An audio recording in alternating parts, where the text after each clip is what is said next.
Jamhira mon bandiraɓe sehlaɓe heɗotoɓe radio Jowol Sare en garti hannde oɗo ñalawma aljuma nogas e tati lewru mai hitande ujunnaje ɗiɗi nogas e joyi habuji moɗon e ɗemgal Pulaar tituluji men ɓurɗi mawnude ko toon to Washington giɗorɗen ɗum noon ko kersa wonande laamu makko kanko Donald Trump caggal nde photoji ɗe hutorno ñande pelɓodiral makko e Ramaphosa tawa ndeke wonɓe hen ɓe ɗeɗon photoji ko photoji fenade wona to Afrique Sud wonno ko banggue goɗɗo ko ɗiɗon habaruji intox kadi koni toon to Côte d'Ivoire oɗo saha joni ɗum noon ma en dutto radio Jowol Sare holko rentintiniɓe ko fati intox ɗum noon habaruji batteɗi e réseau société gona goon habaruji meɗen caggal leydi men toon to Ukraine en woni gosodiral prisonnier ji hakkude kamɓe russinaɓe e Ukraine naɓe waɗi hannde noon kena be temedde tati e capanɗe jeenayyi neɗɗo woppama banggueji ɗiɗi foof ma ƴeew kadi ngal ɗo kaldigal bannugal toon to Istanbul holko jogori jibinde e wiide kanko Donald Trump toon to Mauritanie sitting waɗino toon hanki toon to yesso Nations Unies wullitade fati ɓeɗo fulɓe waɗeteɓe toon to Mali Burkina Faso toon to Sénégal dialogue national jogorɗo wadde ñande nogas e jeetati lewru me ɗamina holno mennoɗo laamade Sénégal holko kuulal temedere ɗiɗi temedere tati ko kaali hen ko ɗum woni titruji men ɓurɗo mawnude o de journal ma en gara datuji muɗum joni joni.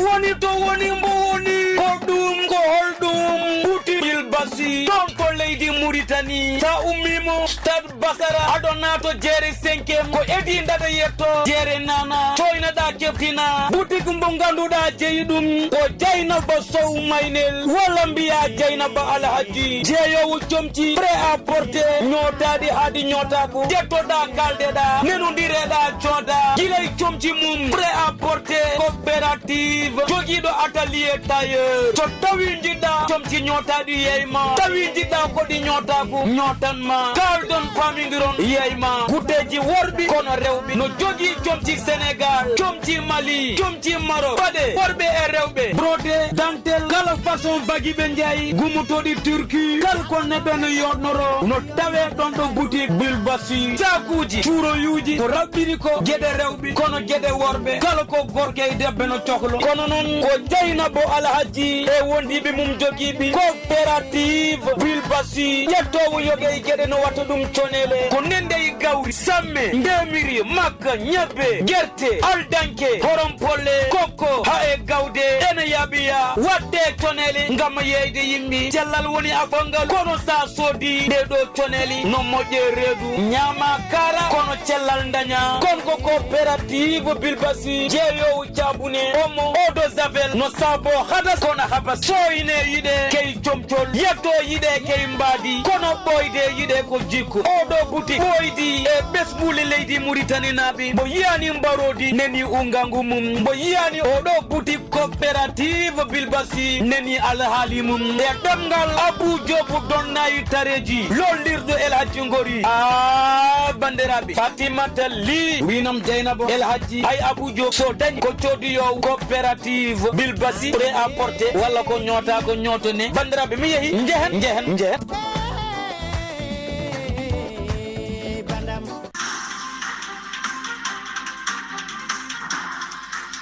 bandiraɓe sehlaɓe heɗotoɓe radio Jowol Sare jaam hirama ɗum noon e habaruji men guiɗoɗen ko toon to États-Unis tumnade e journal CBS News ko haali hono gouvernement makko kanko Donald Trump oɗo saha joni ɓe goni koye peeje ƴewde yimɓe gardanoɓe to frontiére uji hakkude États-Unis e leyɗele takkiriɓe ɗum obo ittude ɓeɗon goto ɗiɗon agent ji ittude men walla neltude men e nder leydi États-Unis pour wallodirde e service immigration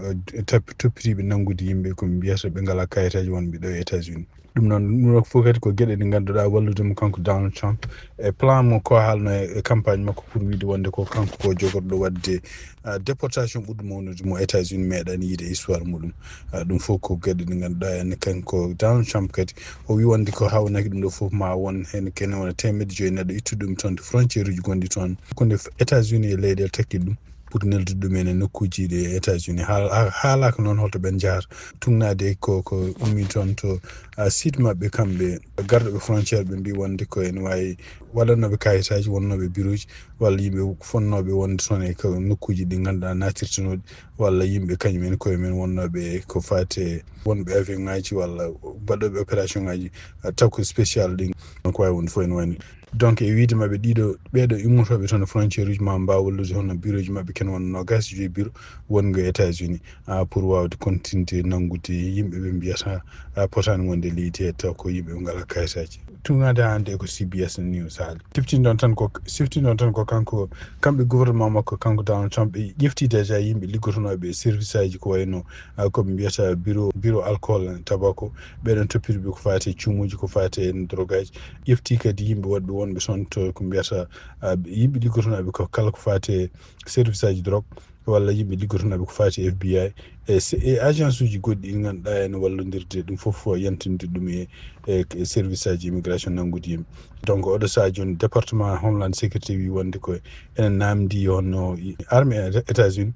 ken ɓuuri ujunnaji 20 neɗɗo taw ko garde national pour wade yantude ɗiɗo ɓeɗo dediɓe immigration nangoɓe yimɓe ɗo e nder leydi États-Unis donc tunade hande journal ko haali won kanko gouvernement makko kanko Donald Trump e nder lebbi tati koɓe laami ko ɓe mbi wonde ko ene wayno ko yimɓe taccannoɓe frontiére uji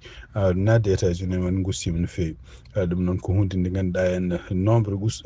taccoɓe joni ko hunde nde meeɗani yiyede guila hitan ujunere 1960 tugnade hande eko service statistique mo gouvernement mo États-Unis hande habaruji gomiri toon to Maison Blanche en wayno ko caggal nde kadi kanko Donald Trump jeddodiral makko walla pelɓodiral ngal dañji hakkude gardiɗo leydi Afrique du Sud hono Ramaphosa ɗum noon nde wallat ɗum film goto walla mo holla ɗum photoje wiide ene holla hen wonde ko yimɓe ne mbaɗi comci daneji ene gubbita yimɓe walla ne gubba yimɓe e kanko Donald Trump e oɗon vidéo walla e ka ɗon haala ɗiɗon dukkoji wi wonde ko Afrique du Sud naɓe ene mbara tubakoɓe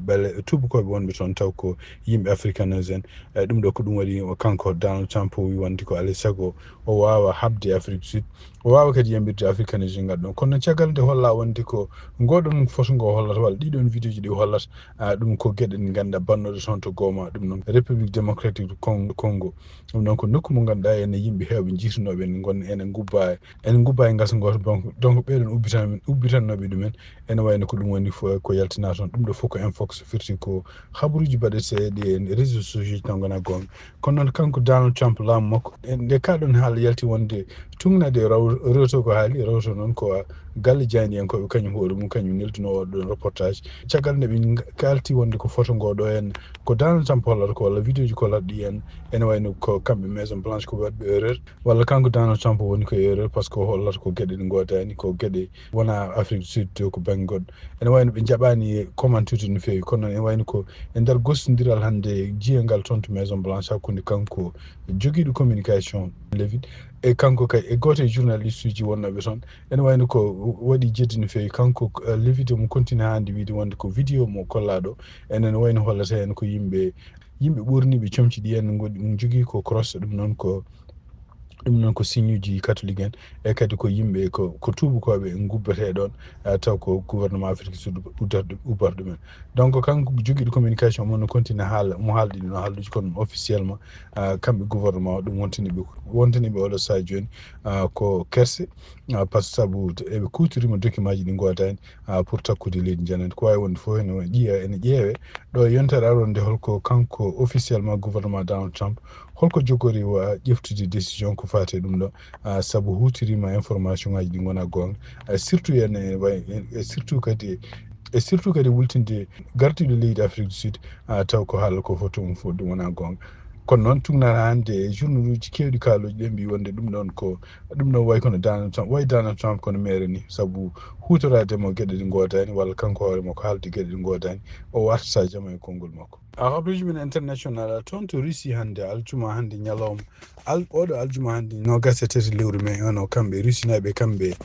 ikra nabe mbay wosundirde yimbe soknobe tonto bangeji fof dum non tungnade hande journal binda do tonto radio france international be mbi wonde ko kambe risi nabe mbawi hebde ken wona temidi capande jeedi neddo taw ko soldse en wonde temdere no gasne taw civil nanganobe surtout e der region Kurks dum non kon kambe ikra nabe ndebe naati oɗon nokku ɗum noon koye e ceeɗu hitande ujunaji ɗi no gasne ikran bange muɗum kañum hoore mum wi wonde wawi hebde kañum ni ken wona temedde tati e capanɗe jeenayyi neɗɗo taw kadi ko yimɓe nangganoɓe toon to ɓi ruusi nangguno ene jeeya e ɓeɗon noon ko militaire uji woni waɗi kadi civil en ene waɗi kadi yimɓe soldateɓe jeeyaɓe marine mabɓe national ene waɗi kadi yimɓe wonnoɓe liggotonoɓe avion ngaji bombardie ene waɗi kadi wonnoɓe défense territorial kono ene waɗi kadi yimɓe jeeyaɓe garde national surtout garde frontiére uji tungnade hande yimɓe kamɓe ukrainaɓe koɓe kaali donc tungnade hande radio france international kaali ko ɗum tan woni jaɓodiral bannogal hakkude kamɓe délégation ukraine e délégation russe hawrunoɓe toon to istanbul ɗum noon ko toon to turki kono noon ko wawi wonde foof ene wayno ko caggal kaɗo haala tungnade hande communiqué gummiɗo toon to russie hono kanko Lavrov ministre toppitiɗo ko fati affaire étrangére mo russie o wi wonde ko caggal nde yimɓe prisonnier ɗi gasi wosodirede kamɓe russie mabɓe neldu e Kiev document mo ganduɗo enen holla hen holko woni peeje mabɓe ko fati jaam no dañirte en walla guerre o no dartorto hakkude kamɓe russie e kamɓe ukraine siftinde on tan oɗo saha joni tungnade hande ko statistique ko haalte hono kamɓe russie ɓene occupe ken wona 20% leydi ukraine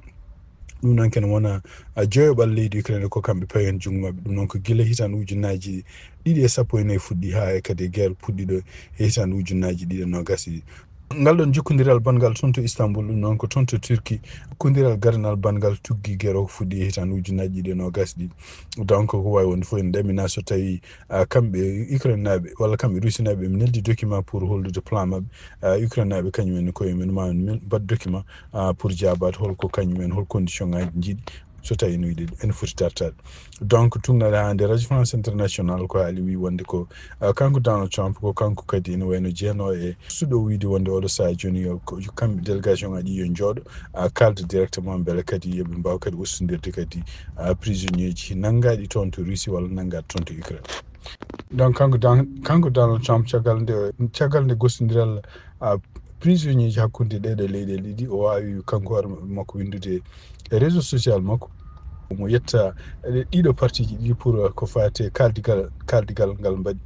pour ha ɗum ɗo jibina hen oy ɗum ɗo kadi ne wawi jibinde goɗɗum ko ɓuuri mawnude ɗum noon hawnaki ko miijoro hen ko fate guerre no dartori toon to ukraine habruji men international hande toon to soudan tungnade kadi ko habru communiqué gommiɗo toon to département mo états-unis ɗum no affaire étrangére ɓe mbi wonde ko armée officielle mo soudan hutorima produit ji chimique pour habde ko mbiyata ɓeɓe kabara wonɓe toon mbiyete fsr nen ko force soutien rapide ne wayno ko force de soutien rapide noon ne wayno ardi ɗum ko kanko général Mohamed Hamdan ko général ɗiɗoɓe ko jiɗɗo heftude toon laamu ko wawi wonde fof ene caggal nde communiqué o yalti hono kamɓe gouvernement mo soudan ɓe mbawi yeddude kaɗo haala ɓe mbi ɗum ɗo foof ko chantage kamɓe états-unis ɓe mbaɗata ɗum ɗo fof ari noon ko caggal nde kamɓe New York Times ɓe mbaɗi enquête ɓe mbi wonde ko ɓe tawi wonde ko armée soudan wawi hutorade ko produit biyeteɗo chlore ɗum noon ko way kono gaz ni e hutorima ɗum e hitande ujunnaji ɗiɗi e 24 laabi ɗi pour prisonnier walla position ngaji militaire uji jeeyaɓe e force de soutien rapide mo kanko Hamdan mo jeeyi chlore kadi nde chlore kañum so werlama so yene guite walla so yani ɓandu neɗɗo haɗata jomum ko wawde fofde kadi ne wawi warde jomum tungnade hande kamɓe New York Times koɓe kaali donc ko caggal ɗum ɗon hono kamɓe états-unis ɓe ƴefti oɗo rapport ɓe pour wiide wonde koɓe pawaɓe sanction ngaji e soudan sibabu no hutorima ɗum ɗon ko wawi wonde foof département gouvernement mo soudan kañum hoɗo minen yeddi kaɗon haala wi wonde ko ala fof preuve bawɗo addede wiide wonde ko kañum hutorima ɗiɗon produit ji chimique e ɗum ɗo fof kadi ko gueɗe ɗe ganduɗa en ko pénal kamɓe états-unis ɓe pewje ɗum e pawɗum e mabɓe kamɓe soudan toon to Nouakchott ene wayno ko sitini waɗino toon to alhamis hanki toon to yeeso joɗorde nations unis toon to Nouakchott ɗum noon oɗon soutien walla oɗon sitini wonno ko sibabunde kamɓe wonɓe tawnoɓe oɗon sitingo pour hollude mettere maɓɓe yimɓe fulɓe surtout warateɓe toon to Mali e toon to Burkina Faso kono noon e wayno ko caggal nde sitino waɗa sitino kadi ko jamirinoɗo yo wat kono noon e wayno ko caggal nde ɓe jetti toon nde ɓe tinani tan ha police yiyane mabɓe kadi wiɓe ko alay saago ɓe gummo e oɗon nokku tugnade goto e tawnoɓe o wi wonde ko holko woni sababu so tawi sitting mbaɗa walla yimɓe mbaɗi ene seppa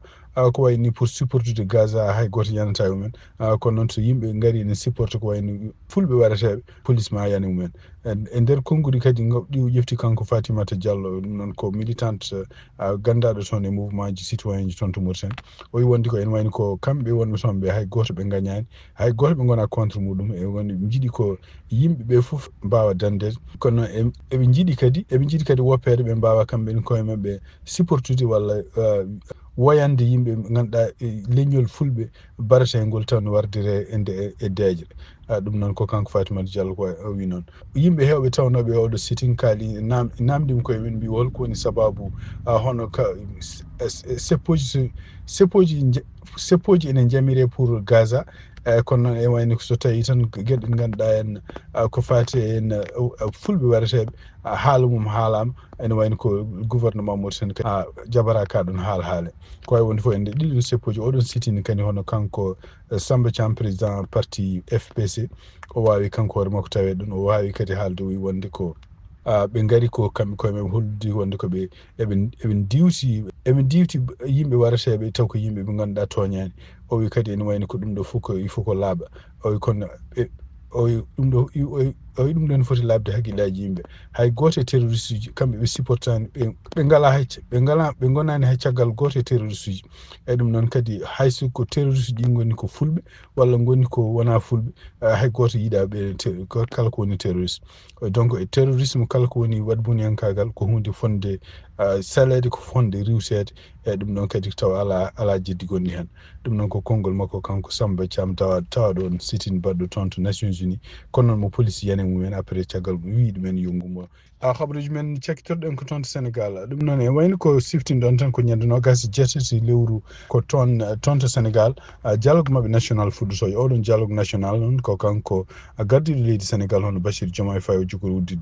ɗum ko wawi wonde foof haysindo andaka taw no foti yimɓe ɓe jogorani tawede hen kono noon anda kam ko ɓuuri hewde kam e yimɓe parti ji woni hen opposition koko tawete ko wawi wonde fof kadi ko ɗamina hen hawnaki oɗo saha joni hono ko fate en koɓe mbiyata haute cour de justice surtout yenno pour ko fate mawɗo leydi maɓe ƴeewa holno ɗum ɗo kadi leeri par ce que enen nder article e nder kuulal temedere ɗiɗi constitution Sénégal wi wonde ko président mo leydi Sénégal wawa takkede gueɗe ɗe ganduɗa baɗaɗe pendant ndende woni président nde wawi takkede tan ko so tawi kañum hoore mum waɗama ko wiyete en wiyama janfima leydi trahison e tugnani hande ko ɗamina toon e wi wonde ko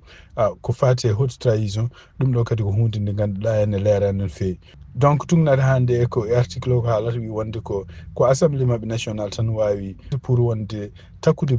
gardinoɗo leydi Sénégal pour wonde ko kañum hoore mum nawe toon to tribunal mbiyata haute cour de justice e ɗum noon oɗon woose kadi ko woose mo ganduɗa ko cuuɗaɗo il faut ko alay saago joyaɓe tati ɓeɗon député ji foof mbawa wodde pour wiide wonde ko kañumen koye mumen jiiɗi hono gardinoɗo leydi o wawa kañum hen nawede oɗon tribunal kono noon e nder kadi haaluji jaltuɗon no kuulal temedere tati wi wonde ko ene wayno ko kañum hoore mum labtinani no fewi holko woni ko président wawi takkede ko wawi takkede ha kene nawe ko wiyete en haute cour de justice ɗum noon ko ɗum waɗi ene wayno ko hawnaki ka ɗum haala kadi tugnade ko haraleɓe hewɓe fatuɓe justice kamɓe surtout yenne jeeyaɓe Pastef ɓe jiiɗi wonde ko laɓɓinde ha leera holko woni ko président walla ancien président holko foti takkede ha kene nawe toon to haute cour de justice ɗum ɗo fof noon siftini tan ko kanko laamu makko ancien président Macky Sall guili ko yalte laamu o tan guila ko kamɓe ɓeɗo laamiɓe leydi Sénégal hono Bassirou Diomaye Faye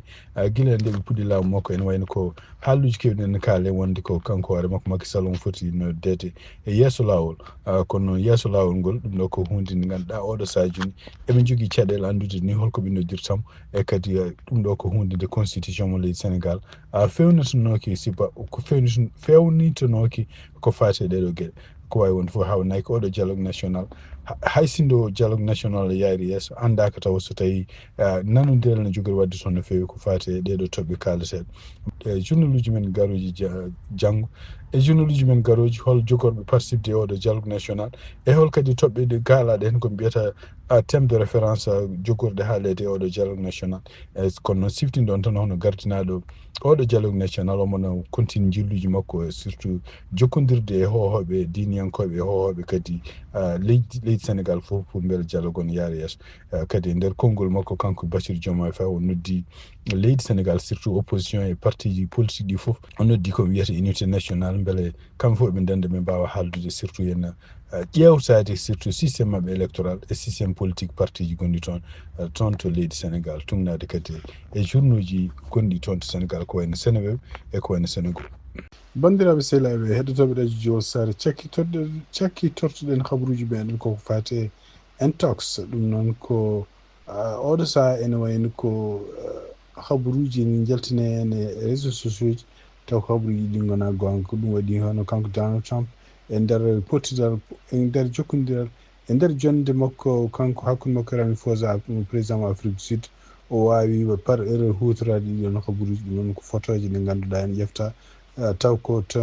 wonno e photoji ko e wonno ɗiɗon vidéo ji ko hunde wonnode toon to gooma ɗum noon ko république démocratique du Congo o kanko nangi ɗum walla o faami ɗum walla o wiya ɗum ɗon ko hunde wande toon to Afrique du Sud ko ɗum waɗi oɗo saha joni kadi toon to Côte d'Ivoire holno habaruji kadi jahoji e médias sociaux ji ko wayno wiyede Côte d'Ivoire coup d'état ko toon waɗima woni balɗe tati joni ɗum ɗo fof ko hunde nde ganduɗa henne oɗon poti rentade ɗum kadi